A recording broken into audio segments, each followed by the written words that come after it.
The morning sun cast long shadows across the cobblestone courtyard as 17-year-old Marcus adjusted his worn leather messenger bag. Beside him, his best friend Elena bounced on her toes, her dark curls catching the golden light. They had been planning this adventure for weeks, saving every coin they could scrape together to visit the royal palace during the annual Heritage Festival. Marcus had always been fascinated by history, especially the stories of the royal guard that protected the kingdom for centuries. Elena, on the other hand, was drawn to the palace's legendary architecture and the chance to sketch the ornate buildings.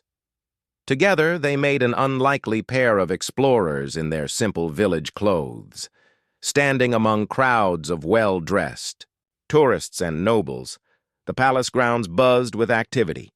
Colorful banners fluttered in the breeze, street performers entertained gathered crowds, and vendors called out their wares. The air smelled of roasted nuts, fresh bread, and the faint scent of roses from the royal gardens. Marcus pulled out a crumpled map they had purchased at the entrance, trying to navigate through the maze of attractions. "Look at that!" Elena gasped, pointing toward a magnificent display near the central fountain. Behind velvet ropes stood a complete set of royal guard ceremonial armor polished to mirror perfection. The silver breastplate gleamed, and the crimson cape draped elegantly from ornate shoulder guards. A small placard explained that this particular uniform had belonged to Captain Sir Aldrich Blackwood, a legendary guard who had served 3 kings. Marcus felt his heart race with excitement. This was even better than he had hoped. The uniform was a masterpiece of craftsmanship, with intricate engravings depicting battles and royal crests. Elena immediately began sketching, her pencil dancing across her notebook as she captured every detail. "We should get closer," Marcus whispered, glancing around nervously. The area was surprisingly empty, with most visitors drawn to a jousting demonstration happening on the other side of the grounds. A single guard stood about 20 feet away, but he seemed more interested in watching a group of pretty ladies than monitoring the display.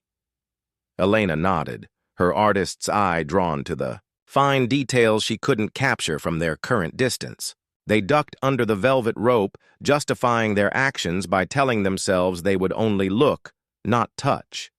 The uniform was even more impressive up close, with tiny pearls sewn into the fabric and gold thread that seemed to shimmer with its own light. Marcus leaned in to read the smaller text on the placard, fascination overcoming his usual caution. Elena continued sketching, completely absorbed in her work. Neither of them noticed the loose cobblestone beneath their feet, worn smooth by centuries of foot traffic and slightly elevated from the others. The accident happened in slow motion. Marcus stepped backward to get a better angle for reading, his heel catching the raised stone. He stumbled, arms windmilling as he tried to regain his balance. Elena, startled by his sudden movement, jumped sideways, her elbow knocked against the display stand just as Marcus crashed into her. The ancient wooden stand wobbled dangerously. The priceless uniform, which had survived wars, revolutions, and centuries of careful preservation, began to slide. Elena made a desperate grab for the cape, but her fingers only managed to catch a corner of the fabric. The entire ensemble tumbled to the ground with a sickening crash.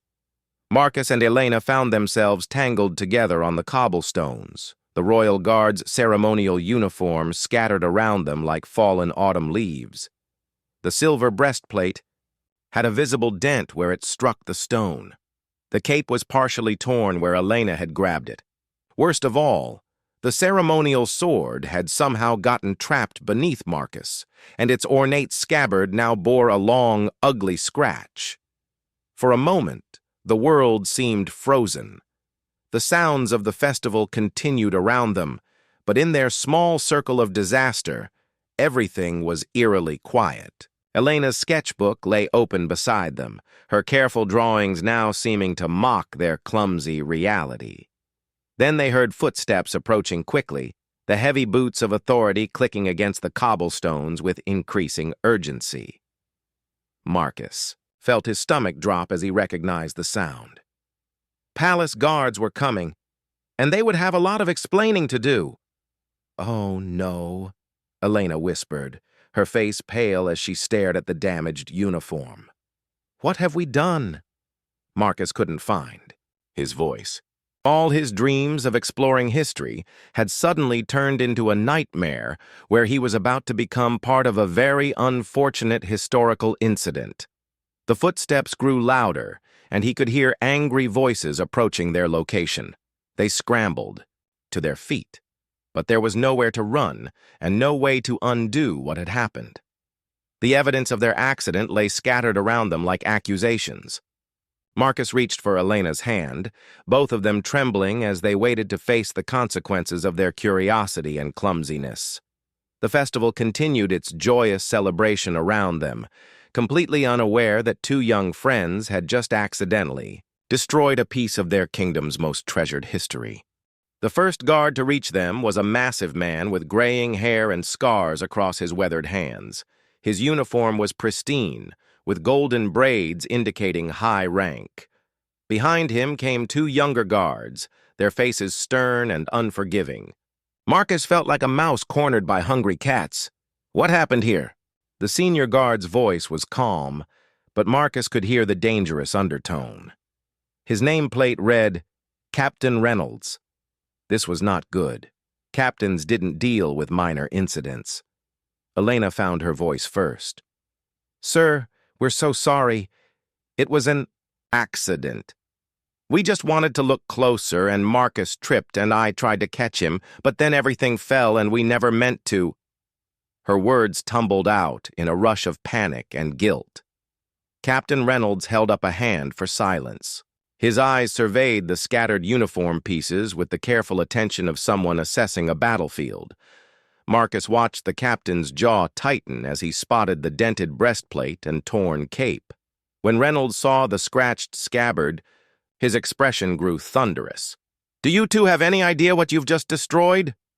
The captain's voice was deadly quiet now, more frightening than if he had shouted. "This uniform belonged to Sir Aldrich Blackwood. It's over 400 years old. It's priceless." Marcus felt his knees go weak. 400 years. They had destroyed something that had survived since before his great-great-grandfather was born. Elena made a small whimpering sound beside him. "We have money," Marcus said desperately, pulling out his small coin purse. "Not much, but whatever it costs to fix." He trailed off as he saw the captain's expression. His few silver coins wouldn't even pay for the materials to repair such damage. One of the younger guards snorted with laughter. "Kid, this uniform is worth more than your entire village probably makes in 5 years. There's no fixing damage like this to something that old." Captain Reynolds studied them both carefully. Marcus felt like the man was looking straight through him, seeing every mistake he had ever made. Elena had tears streaming down her face, but she was trying hard not to make any sound. "Names," the captain demanded. "Marcus Brightwater, sir, from Millbrook Village. Elena Rosehart, sir, also from Millbrook." The captain made notes on a small pad. "Ages?" 17, sir," they answered together. "Parents' occupations?" Marcus swallowed hard. "My father is a blacksmith, sir. My mother weaves baskets." "My parents run the village bakery," Elena whispered. Captain Reynolds continued writing. Marcus realized with growing horror that this was becoming an official incident report. Their families would be contacted. Word would spread through their small village. Everyone would know that Marcus and Elena had disgraced themselves at the royal palace. "Here's what's going to happen, Captain," Reynolds said, closing his notepad. "You two are going to be escorted to a holding room while we assess the full extent of the damage. Then you're going to wait there until someone decides what to do with you." The two younger guards stepped forward. They weren't rough, but their hands on Marcus and Elena's shoulders made it clear this wasn't a request. As they began walking toward the palace's main building, Marcus caught sight of other festival visitors watching them with curiosity and whispered conversations. The holding room turned out to be a small, windowless chamber deep inside the palace. It contained only a wooden bench and a single torch for light. The stone walls were thick, muffling the sounds of the festival outside. When the door closed behind them with a heavy thud, the silence was oppressive. Elena finally broke down completely, sobbing into her hands. Marcus put his arm around her shoulders, but he felt just as scared and helpless. They sat in the dim light, listening to their own breathing and the distant sound of footsteps in the corridor outside. "What do you think they'll do to us?" Elena asked through her tears. Marcus had been wondering the same thing. In the old stories, people who damaged royal property were sometimes imprisoned, sometimes worse. "I don't know," he admitted. "Maybe they'll make us work to pay it off somehow." "For how long?" "The guard said it was worth more than our whole village makes in years." Marcus didn't have an answer for that. They might spend the rest of their lives trying to repay this debt. Their dreams of adventure and exploration suddenly seemed incredibly foolish and childish. Time passed slowly in the holding room. Marcus tried to count the minutes, but without windows or clocks, it was impossible to know how long they had been. Waiting. His stomach rumbled, reminding him that they had planned to eat festival food for lunch. That felt like a lifetime ago now. Finally, they heard footsteps approaching their door again.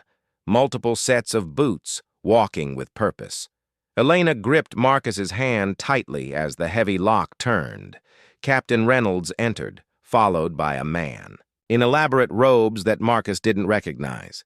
This newcomer was elderly, with sharp eyes and an air of authority that made even the captain seem deferential. "These are the two who damaged Sir Aldrich's uniform," Captain Reynolds reported. The robed man studied Marcus and Elena with intense scrutiny. When he finally spoke, his voice was cultured and precise.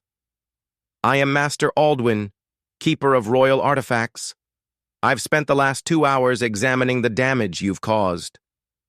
Marcus felt his heart sink even further. If they had brought in the expert, responsible for caring for royal treasures, the situation was even worse than he had imagined. Master Aldwin continued, "The uniform is indeed badly damaged. However, before we discuss consequences, I must ask you both a very important question." He stepped closer, and Marcus could see something strange in the old man's eyes. Not anger exactly, but something that made him very uncomfortable. "Tell me exactly what happened in the moments before the accident. Leave out no details, no matter how small they might seem." Marcus and Elena exchanged confused glances. Why would the specific details matter now? The uniform was ruined regardless of exactly how it had happened. But as they began to recount their story once more, Master Aldwin's expression grew increasingly intense, and Marcus began to realize that their troubles were far from over. Master Aldwin listened intently as Marcus and Elena recounted every detail of their accident. His questions were precise and unsettling. He wanted to know exactly where Marcus had stepped, which direction Elena had jumped, and even how the sunlight had been hitting the uniform display. "You said you were reading the placard," Master Aldwin said to Marcus. "What specifically were you trying to read?" "The smaller text, sir, below the main description. I could see there were more words, but they were too small to make out from." "Behind the rope." The old man's eyes sharpened. "And you, young lady, you were sketching. Show me your drawings." Elena hesitantly handed over her notebook. Master Aldwin examined her sketches with the same intense focus he might give to an ancient manuscript. His finger traced the lines she had drawn, and Marcus noticed his hand was trembling slightly. "Remarkable detail," Master Aldwin murmured. "You've captured things here that most people would never notice." Captain Reynolds shifted impatiently. "Master Aldwin, with respect, does it matter how the damage occurred? The fact remains that a priceless artifact has been destroyed." "But Master—" Aldwin held up a hand for silence, never taking his eyes off Elena's sketches. "Captain, sometimes the universe has a way of revealing its secrets through the most unexpected circumstances." The old man set down the notebook and studied both teenagers again. What I'm about to tell you must never leave this room. Do you understand? Never. Not to your parents, not to your friends, not to anyone. Marcus and Elena nodded quickly, though Marcus wasn't sure he wanted to hear whatever secret Master Aldwin was about to share. The uniform you damaged belonged to Sir Aldrich Blackwood, as the placard stated. But what the placard doesn't mention is that Sir Aldrich disappeared mysteriously 350 years ago. He vanished from his chambers one night, leaving behind only his uniform and a cryptic note. Elena found her voice. What did the note say? It said that the truth about the kingdom's greatest treasure would only be revealed when his uniform was disturbed by two young souls seeking knowledge rather than wealth. Marcus felt a chill run down his spine. That's impossible. How could anyone predict something like that centuries ago? Master Aldwin smiled grimly. Sir Aldrich was known to be a scholar of ancient mysteries, as well as a warrior. Some say he had gifts that went beyond normal understanding. Others called him mad. But his service to the crown was so exemplary that his eccentricities were overlooked. Captain Reynolds looked skeptical. Master Aldwin, surely you don't believe in fortune-telling and prophecies? I believe in facts, Captain, and the fact is that when I examined the damaged uniform, I discovered something that has been hidden for centuries. Something that your young friends inadvertently revealed when they caused the accident. Master Aldwin walked to the door and spoke quietly to someone outside. A moment later, two servants entered carrying the damaged uniform on a special tray. But now Marcus could see that Master Aldwin had been working on it. Parts had been carefully disassembled. When the breastplate was dented, it caused a hidden panel to shift, Master Aldwin explained. Look here. He pointed to what appeared to be a seamless section of the armor. But now Marcus could see a thin line that hadn't been visible before. The old man pressed gently on a specific spot and a small compartment opened with a soft click. Inside was a rolled piece of parchment, yellowed with age but still intact. This was hidden inside Sir Aldrich's armor for over 3 centuries. It contains a map and instructions that he apparently intended for future generations to find. Elena leaned closer despite her nervousness. A map to what? According to this document, Sir Aldrich discovered the location of the lost crown of King Aldous I. It's been missing for 400 years, and most historians believe it was destroyed during the Great War. Marcus felt his world spinning. They had gone from being criminals to being part of an incredible historical discovery. But why hide it? Why not just tell the king he served? Master Aldwin's expression grew somber.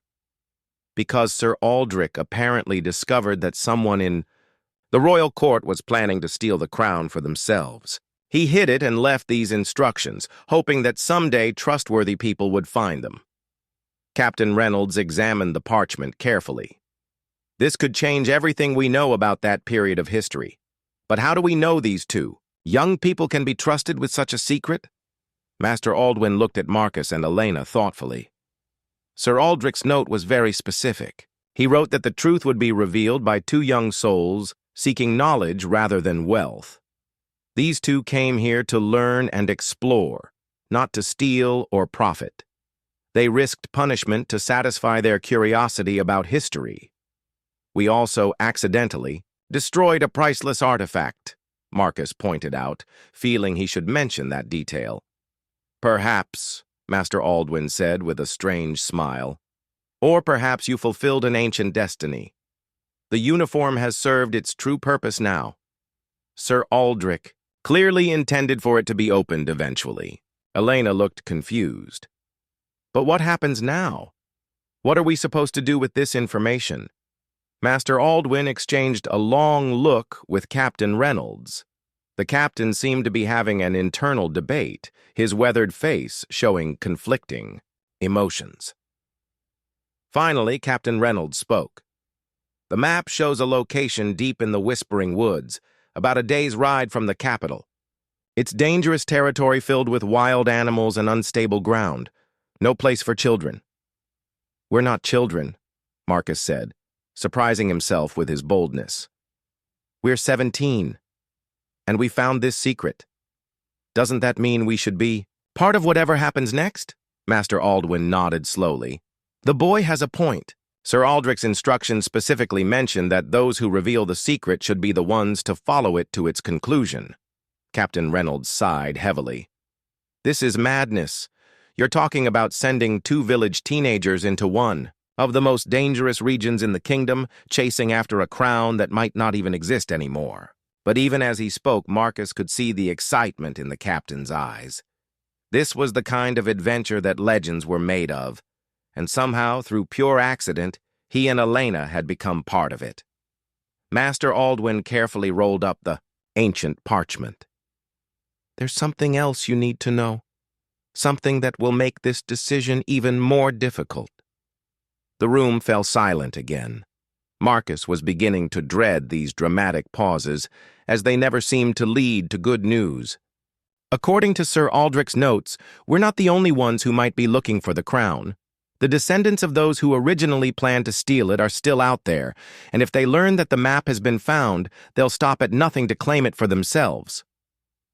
The weight of Master Aldwin's words settled over the room like a heavy blanket.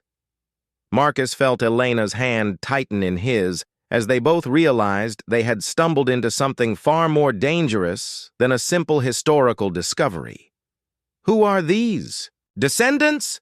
Captain Reynolds asked, his soldier instincts clearly activated. "How many are we talking about?" Master Aldwin consulted the ancient parchment again. Sir Aldrich identified 3 noble families who were involved in the original conspiracy: the Greystone, Darkwater, and Thornfield houses. All still exist today, though they've spent centuries building respectable reputations to cover their ancestors' crimes. Elena spoke up nervously. "But they don't know about the map, right? How could they? It's been hidden all this time." "That's what we hoped," Master Aldwin replied grimly. "But there have been incidents recently. Someone broke into the royal archives 3 weeks ago. Nothing appeared to be stolen, but several documents about Sir Aldrich were disturbed. Then, 2 days ago, there was an attempted break-in at the Museum of Royal History." Marcus felt his stomach clench. "They've been looking for clues about the crown." "It appears so. And now, thanks to your accident, we finally have what they've been searching for. The question is, what do we do about it?" Captain Reynolds paced the small room, his boots clicking rhythmically on the stone floor. "We could organize an official expedition. Send a full company of guards to retrieve the crown." "No." Master Aldwin shook his head. Sir Aldrich was very clear about this. He wrote that the crown would only reveal itself to those who approached with pure intentions and without the trappings of power or authority. A military expedition would likely fail. "Then what are you suggesting?" the captain demanded. "Master," Aldwin looked directly at Marcus and Elena. "I'm suggesting we do exactly what Sir Aldrich intended. We send the 2 people who were chosen by destiny to find the map." Marcus felt his mouth go dry. "You want us to go into the Whispering Woods alone? We don't know anything about surviving in dangerous wilderness. We're just village kids." "You won't be alone," Master Aldwin assured them. "Captain Reynolds would accompany you, along with a small group of his most trusted guards. But you 2 would lead the expedition, following Sir Aldrich's map and instructions." Elena looked terrified. "What if we make another mistake? What if we mess this up like we messed up with the uniform?" "Then you'll face the consequences, just like you're facing them now," Master Aldwin said, not unkindly. "But consider this.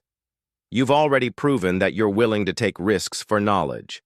That's exactly the quality Sir Aldrich was looking for." Captain Reynolds stopped pacing. "There's another problem. If these other families are actively searching for information about the crown, they'll notice when palace guards suddenly disappear on a mysterious mission. Word will get out, which is why we'll have to be very careful about how we handle this." Master Aldwin agreed. "The expedition will have to appear to be something else entirely. The old man pulled out a different document from his robes. "I've already prepared a cover story. Officially, Marcus and Elena are being sent to serve a month of community service at the Riverside Monastery for damaging royal property. Captain Reynolds and his men will be escorting them there for security reasons. But the monastery is in the opposite direction from the Whispering Woods," Elena pointed out. Master Aldwin smiled. "Exactly. Anyone watching will see you leave the city heading east toward the monastery. But once you're out of sight, you'll circle around and head north to the woods. By the time anyone realizes you're not where you're supposed to be, you'll hopefully have found the crown and returned." Marcus tried to process everything he was hearing. This morning, his biggest worry had been whether he'd brought enough coins to buy lunch at the festival.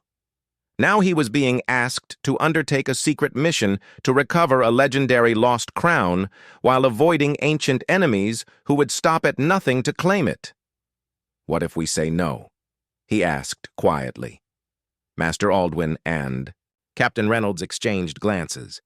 "Then you'll serve your community service sentence at the monastery, and we'll find another way to deal with the crown situation," Master Aldwin replied. "But I must warn you, if word of this map reaches the wrong people while the crown remains unfound, many innocent lives could be at risk." "How so?" Elena asked. Captain Reynolds answered this time. "Because if the descendants of the original conspirators get their hands on the lost crown, they'll have a legitimate claim to challenge the current royal family's right to rule. The crown isn't just a piece of jewelry, it's a symbol of divine right to kingship. Wars have been fought over less." The room fell silent as Marcus and Elena absorbed this information. They weren't just being asked to go on an adventure. They were being asked to help prevent a potential civil war. "How long do we have to decide?" Marcus asked.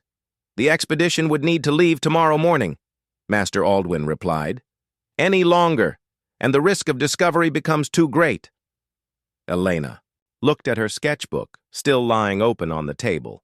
Her careful drawings of the uniform seemed like relics from a simpler time, when her biggest concern was capturing the right angle of light on ancient metal. "Can we have a few minutes to discuss this privately?" she asked. Master Aldwin nodded. "Of course. Captain Reynolds and I will be just outside.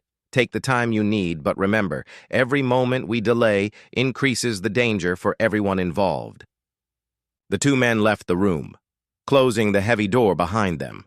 Marcus and Elena were alone again in the dim torchlight, but now the silence felt different. It was charged with possibility and terror in equal measure. "This is insane," Elena whispered. "We're talking about going on a quest like something out of the old stories." "I know," Marcus replied, "but think about it. We accidentally discovered something that could change history. How can we just walk away from that?" Elena picked up her pencil and began sketching nervously, the familiar motion helping her think. "What if we get lost in the woods? What if these enemy families find us? What if the crown isn't even there anymore?" Marcus had been wondering the same things. But what if it is there? What if we're really meant to do this? The coincidences are too strange to ignore.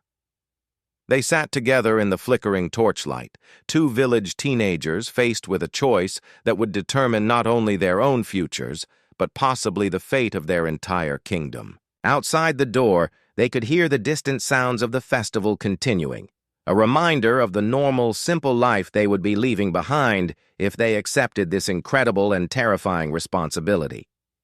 When Master Aldwin and Captain Reynolds returned, they would need an answer. And whatever they decided in the next few minutes would change everything forever. Marcus and Elena spent their few minutes of privacy weighing an impossible decision.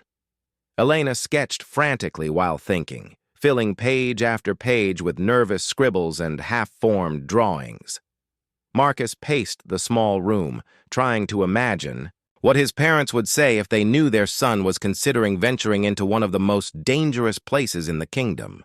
"My father always told me that some opportunities only come once in a lifetime," Marcus said finally. He was talking about learning his blacksmith trade, but maybe this applies too. Elena looked up from her sketching. My mother always said, that curiosity killed the cat, but satisfaction brought it back. They looked at each other and began to laugh, despite the gravity of their situation. Here they were, quoting their parents' simple village wisdom while trying to decide whether to embark on a legendary quest. We're really going to do this, aren't we? Elena said, though it sounded more like a statement than a question. Marcus nodded slowly.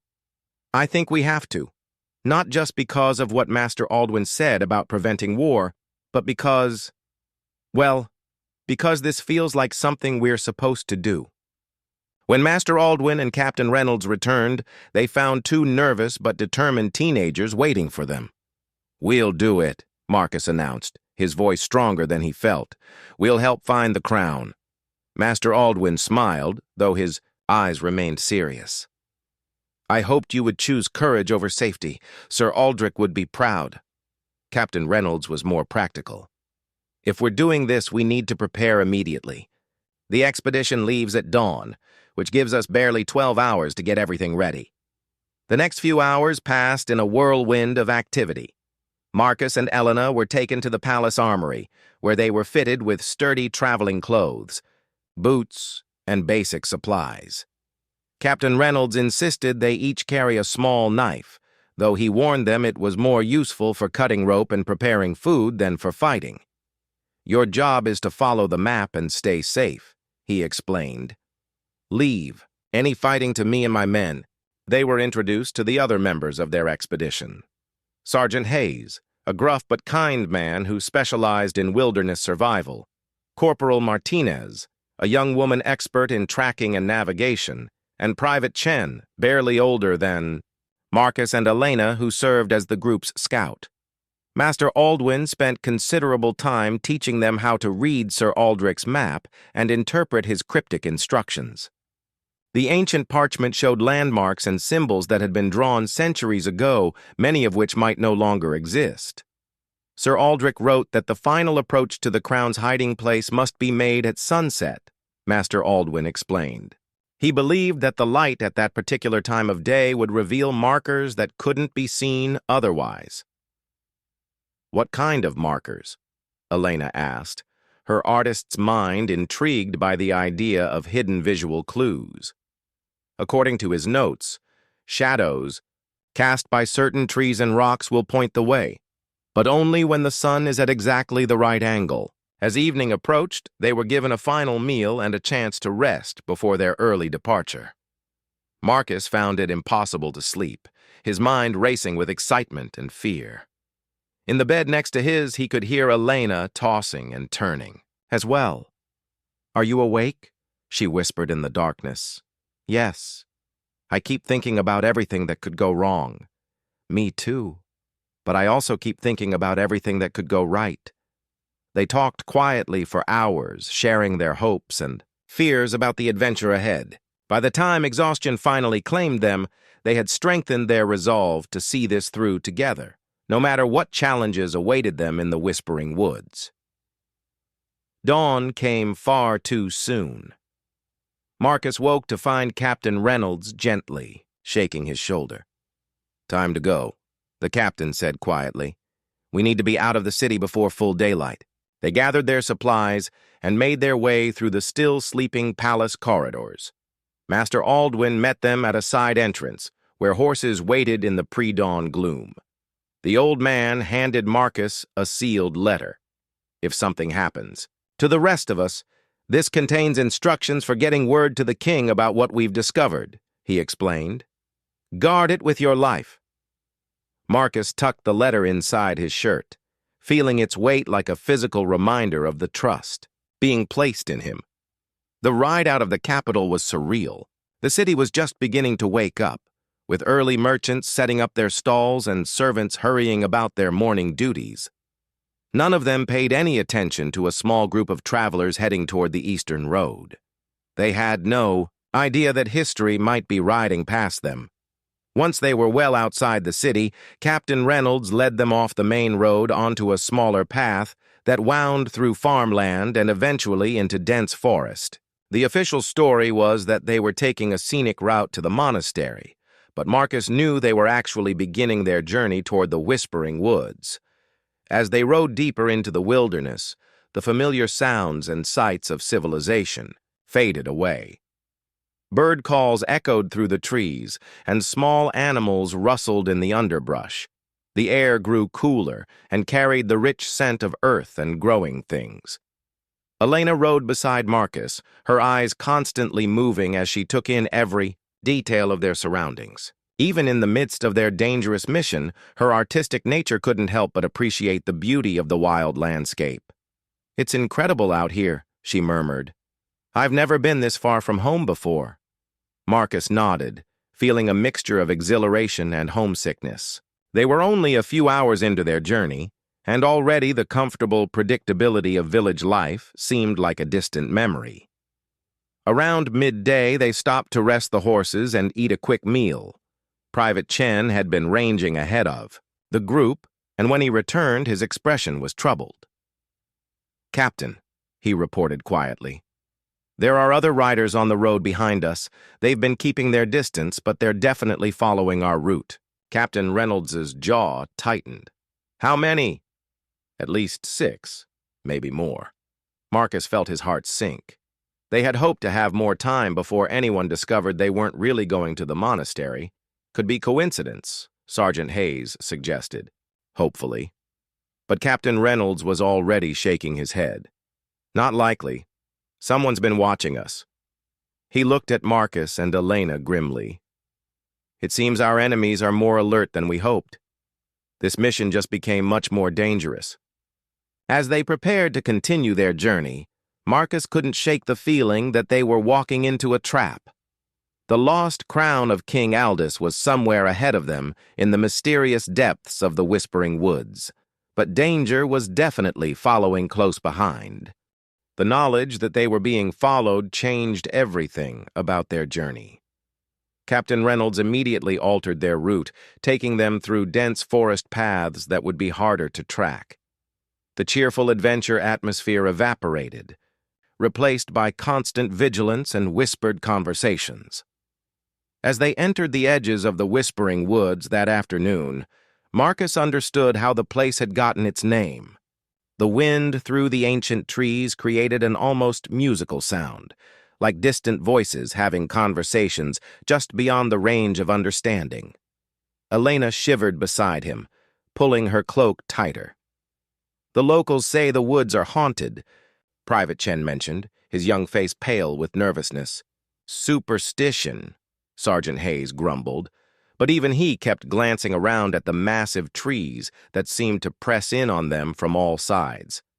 Captain Reynolds called a halt as they reached a clearing where Sir Aldrich's map indicated they should make camp. According to the ancient instructions, they needed to wait until sunset to approach the Crown's final hiding place, which was still several hours of travel deeper into the woods. "We set up a defensive perimeter," the captain ordered. "Chen, you take first watch. Martinez, scout the area for any signs of our followers. Hayes, help me study this map more carefully." Marcus and Elena found themselves with little to do but wait and worry. Elena pulled out her sketchbook and began drawing the strange twisted trees around them, while Marcus studied Sir Aldrich's cryptic notes for the 100th time. "Listen to this," Marcus said, reading from the parchment.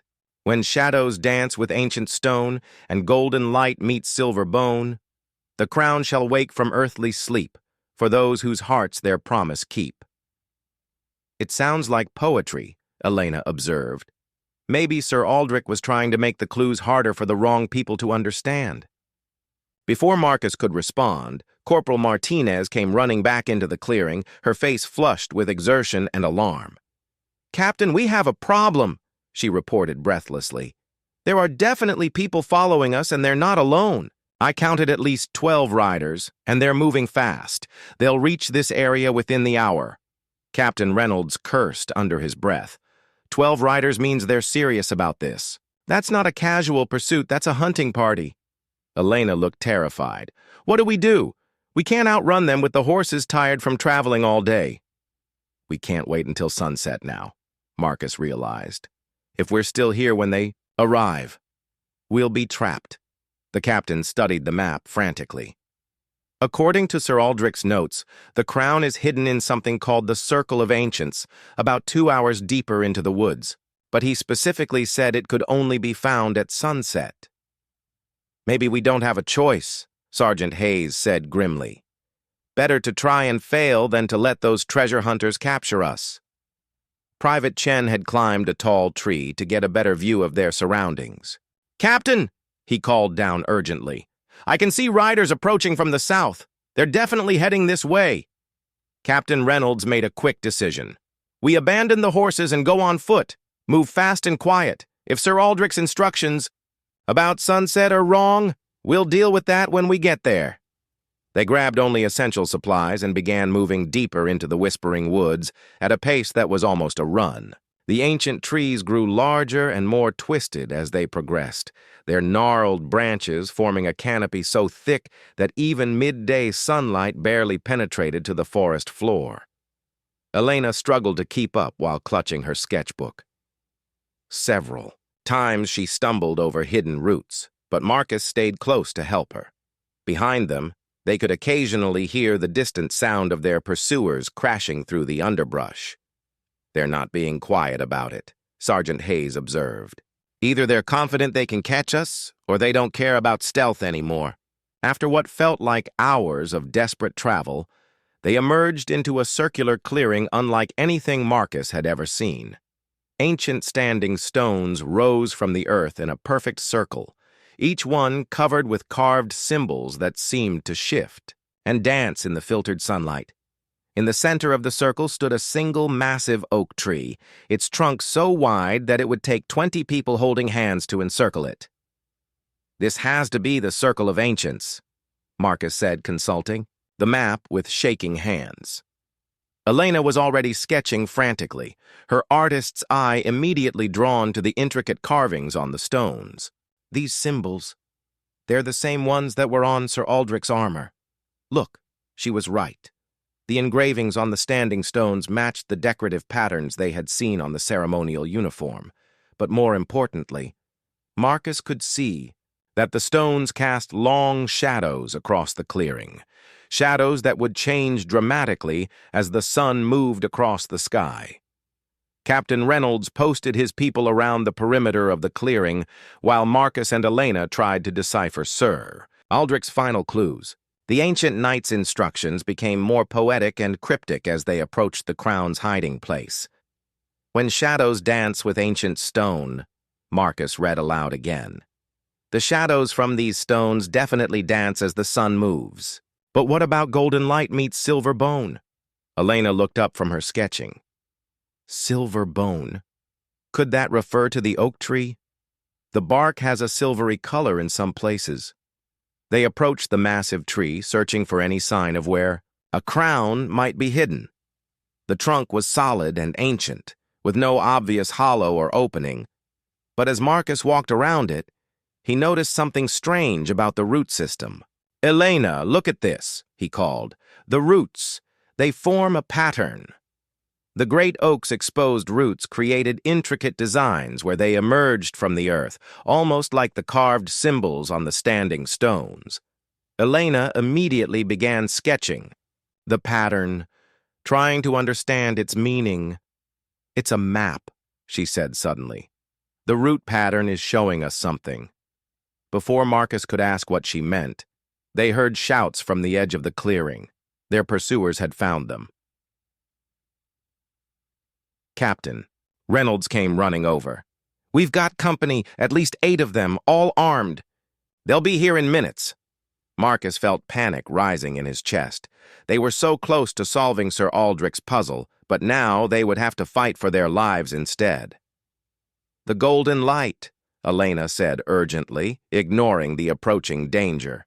"Marcus, look where the sunlight is hitting the tree trunk." A single beam of afternoon sun had found its way through the canopy and was illuminating a specific section of the oak's bark. As Marcus watched, he could see that the silvery bark in that spot had a different texture, almost like it had been carefully carved. Without hesitation, he pressed his hand against the illuminated section. There was a soft click and a hidden panel slid aside, revealing a hollow space within the ancient tree.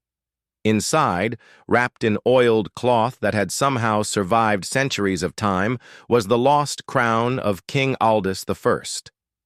Marcus lifted it out with trembling hands. The crown was smaller than he had expected, but it radiated an undeniable sense of power and history. Ancient gems caught what little light filtered through the trees, and the gold seemed to glow with its own inner fire. "We found it," Elena whispered in amazement. "We actually found it." But their moment of triumph was short-lived.